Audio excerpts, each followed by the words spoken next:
thought that was A metronome. We're doing Facebook Live now, so we're just gonna give them a little taste of Kris. I'm just going to tease them. Just gonna tease them. Yeah. You're good.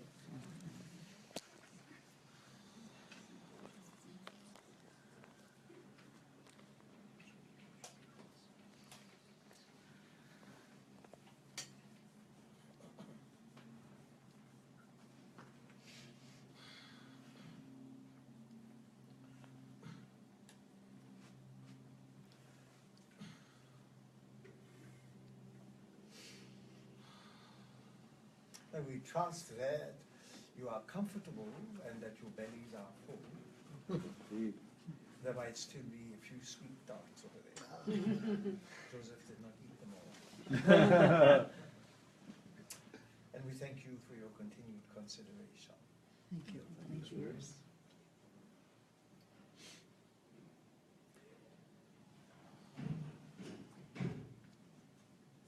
The theme for the last 2 days has been empowerment, personal empowerment, moving from a situation, feeling disempowered, to one where you're grounded, you're rooted in your own empowerment.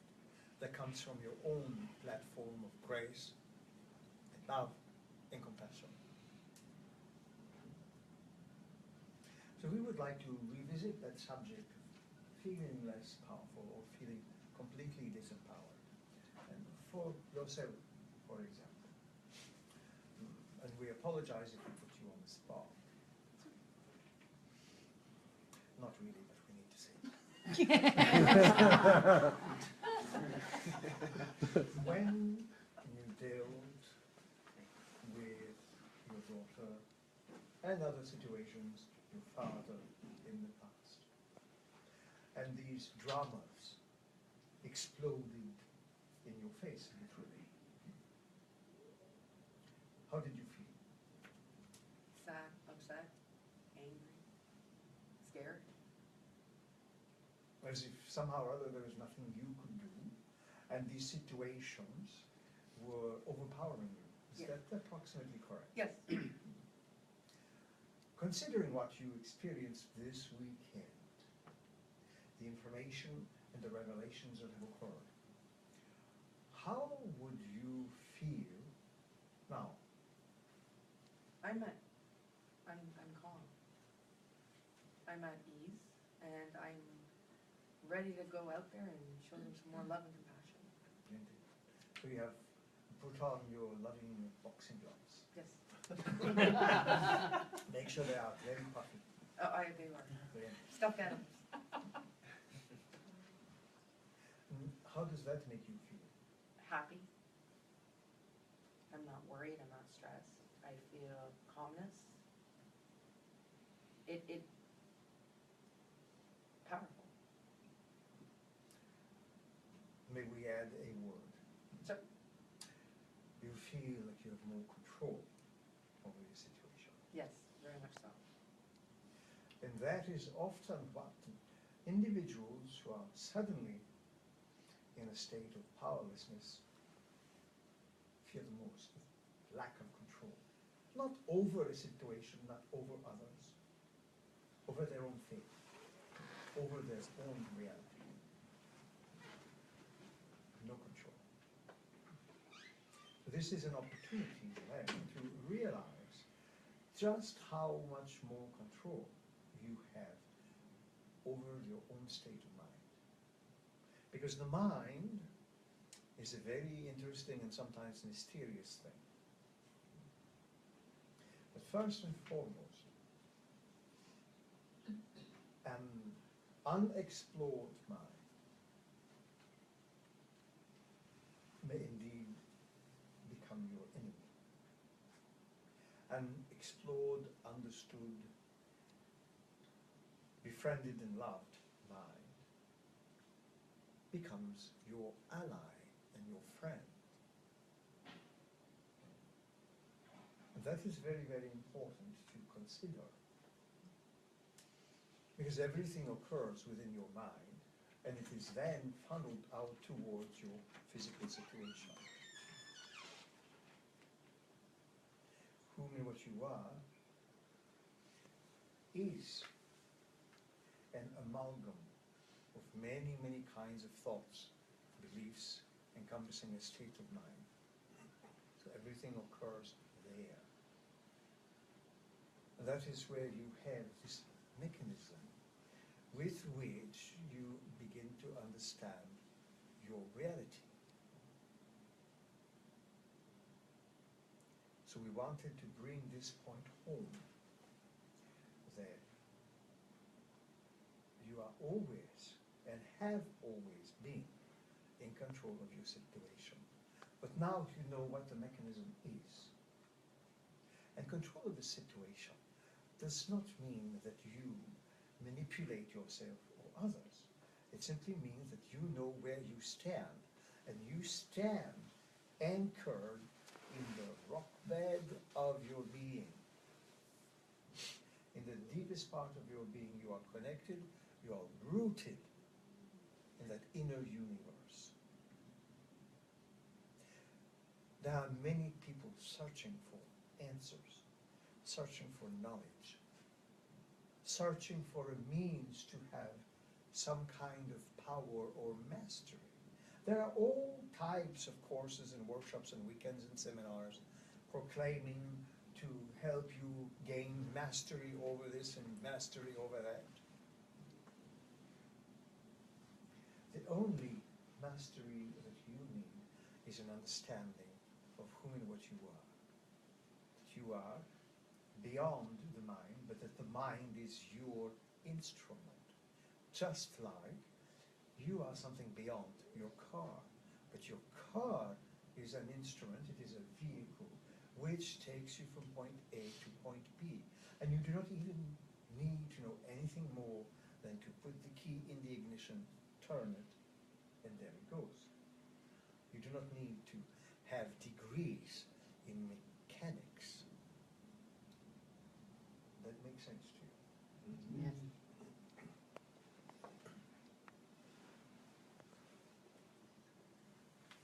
Having this kind of an understanding and applying it practically, as we have demonstrated with you throughout these last 2 days, gives you this edge, gives you an advantage that you can then share with others. This is why we spoke of love and compassion through that state of grace before your lunch. That regardless of the storms that may even rage around you, you are still focused, you are still rooted, grounded, and you create the eye of the storm. We are always calm, and you can see things that are going on around you, but you are no longer affected in any kind of a devastating way. You actually can calm those stormy seas. Now we're not talking about walking on water, but simply to calm the storms around you by remaining fixed and centered. Does that make sense? Can I ask a question? Yeah. How do we consistently remain fixed and centered and grounded once we know ourselves, once we are ourselves? How do we consistently stay in that state? Without, by trusting ourselves that it's okay to consistently stay in that state. And that it is also okay to walk out into the storm because you have your umbrella. Yes, so if we're not attracting the, That's a good one. if we're not affected by the storm in that sense, because we have our umbrella, say, is it about taking care of ourselves, whether it's exercise, eating well, whatever we do, taking care of ourselves, so that our cup is always full, so that when you enter the storm, it doesn't take 4 days and then the storm knocks you down? Indeed, we wish we had an apple to give you, but there are some apples. But so that's what I'm, yeah, so how do we stay in that place? Though some may consider this an act of selfism, being selfish, still your priority is to yourself. You do not have to drain yourself to assist others. There are many people who will gladly drain you of everything. But that is only because they believe completely in a lack of self-love. And when you believe completely in an abundance of self-love, then what does it matter? Okay. You can continuously feed them without draining yourself because you are strong. Strong with love and compassion. Just as the willow tree is strong because it can bend and dance with the wind. So the willow tree is always rooted. And you take care of yourself. In doing so, then you can take care of others. That is why many, many people who are caregivers often burn out. Because they do not allow for respite.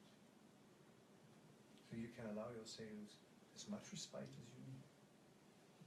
As much loving and caring attention to yourselves in any way you deem necessary for yourselves. In that way, always your battery is charged. Because you are the one. And you are the one, and you are the one in your universe. And there is no other. Even though the other is you, it is still you. Does that make sense? So we spoke earlier also of murmurations. Now, it is a term that you are familiar in groups and birds. There is a similar phenomenon with schools of fish.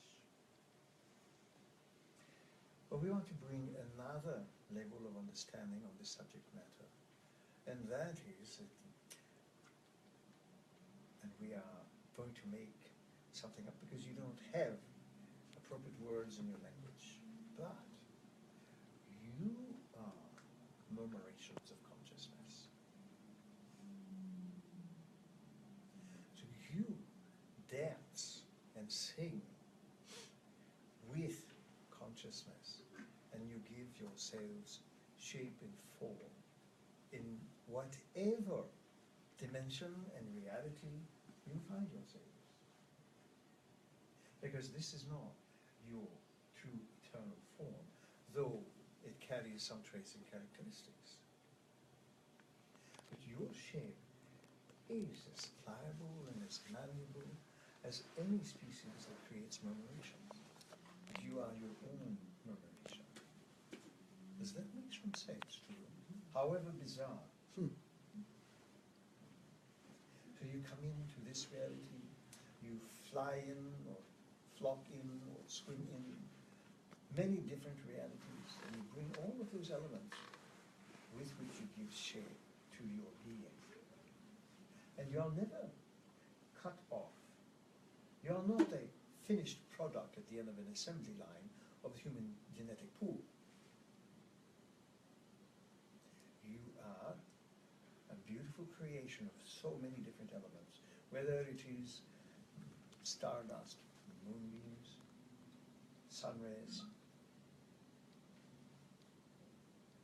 earth, water, fire, air, all of these various elements. And you weave this cloth into who you are. So you are not insignificant.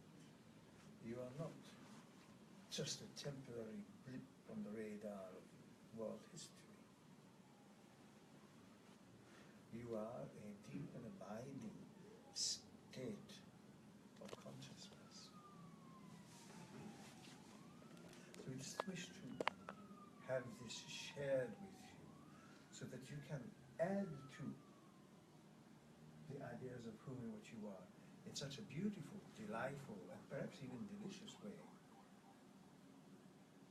so that you are never concerned about what kind of storms you may walk into or may come to you. The idea of any kind of storms or dramas can simply be there to alert you to the fact that you have an incredible ability, an incredible power to remain calm in the face of contrary evidence. Does that make sense to you? Mm-hmm. This teaching and these teachings and the teachings of many other speakers are not secular. Some people say, well, this is Buddhist teachings, and this is Christian teachings, and this is Jain teachings, and this is that teaching, and this is that teaching. That only causes more divisions. Truth be told, they are neither Buddhist, Christians, Jewish, or anything else. They are teachings. They are meant to encourage you to remember who and what you are, and the connection you have with the universe. Not just that you have a relationship, that the universe is up there and you are here somewhere, a tiny little pinprick of awareness in this gigantic universe. No. You are the universe. The universe is you. So how can you be insignificant?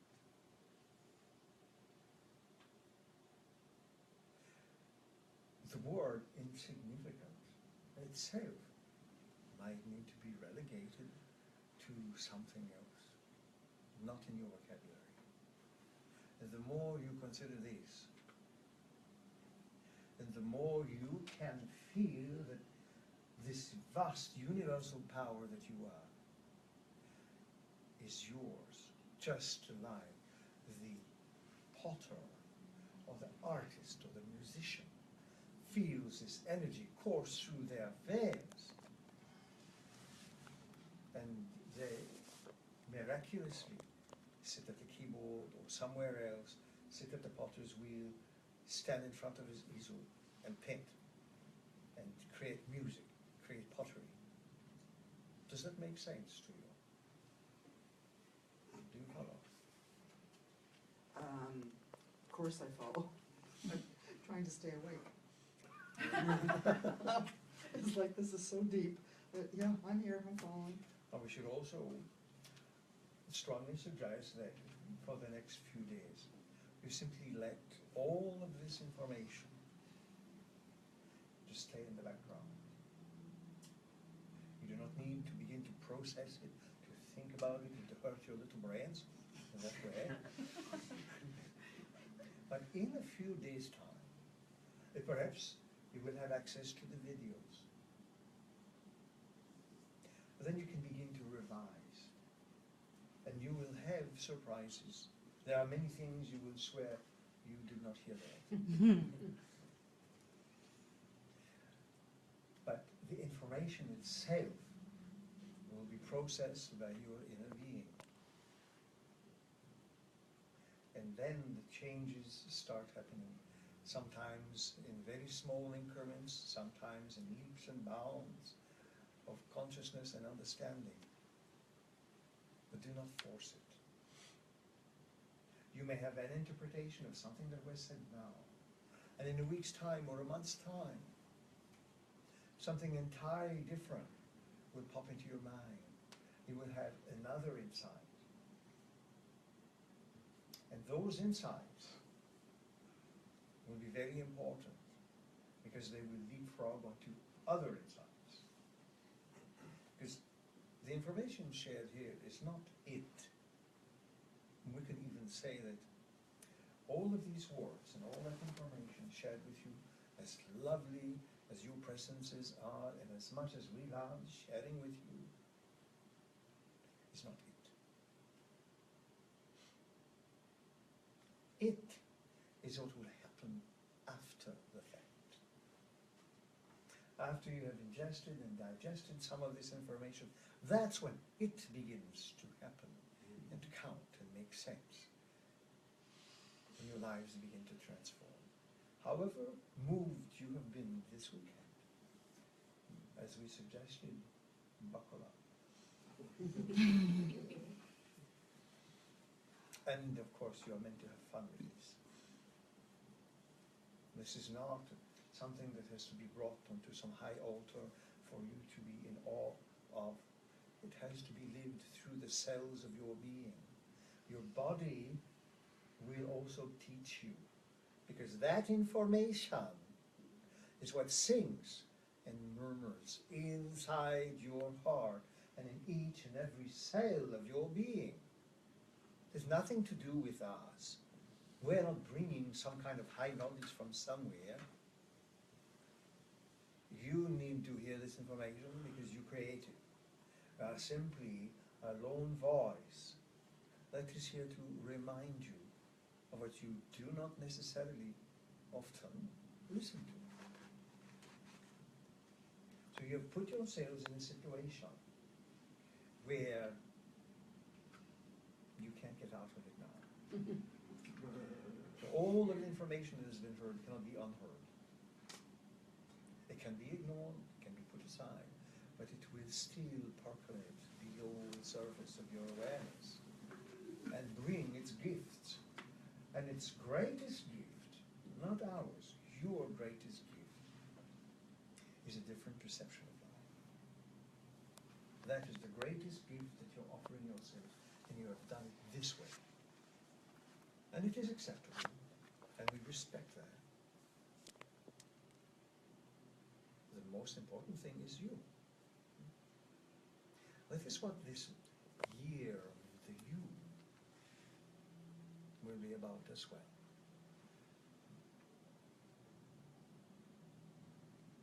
Now, we will put you on the spot.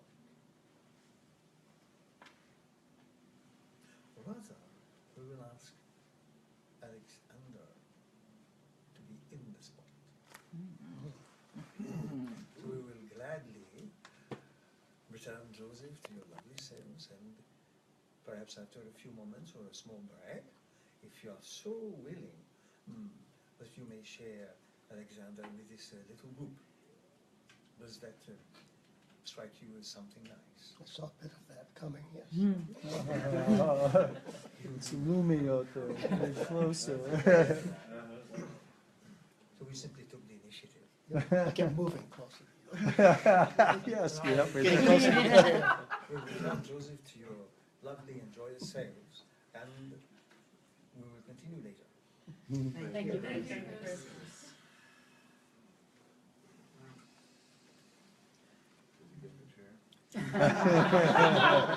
Oh, yeah. Oh, yeah. It comes, it's a whole deal, man. It's a package deal. Yes, do you need a hand up?